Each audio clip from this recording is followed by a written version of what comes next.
Today is also the anniversary of another major disaster for the state, Hurricane Iniki.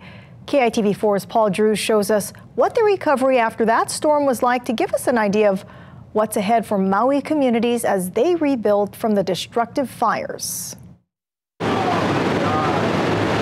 31 years ago, Hurricane Iniki hit Hawaii. In a few hours, the powerful tropical cyclone with wind gusts over 200 miles an hour damaged more than 5,000 homes, destroying many of them.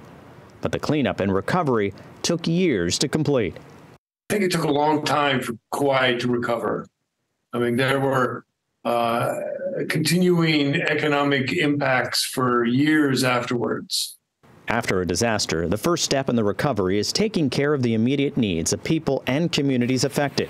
A place to live for those who lost homes and basic necessities, which is why FEMA is providing more than just a place to stay for displaced Lahaina residents.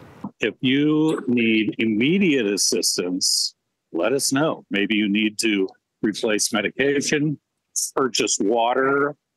That's where the immediate $700 comes in.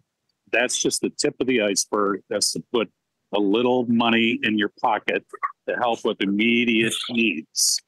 FEMA is at the Kahului Home Depot this week to provide information and tips to homeowners and contractors on how to make homes stronger and safer, which is part of the next step in disaster recovery.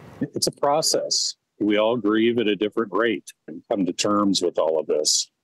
So when we talk about rebuilding and mitigation efforts, and we know the vast majority of people aren't there yet, but we want to have that information available.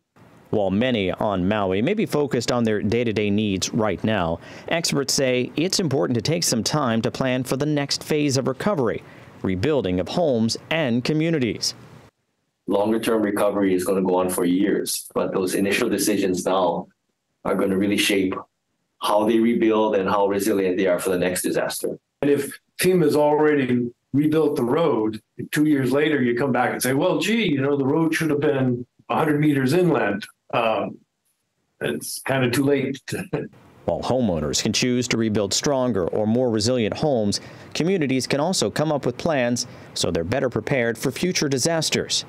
The final phase of recovery involves long-term changes, like the state strengthening our building codes years after Iniki, so more homes are able to withstand future storms. Already, the devastating Maui wildfires are having an impact on Kauai's emergency management agency. Because of the Maui incident, you know, looking at what we had in place and trying to make improvements. We even reviewed our public notification and warning protocol. We did make a change. And that was Paul Drews reporting.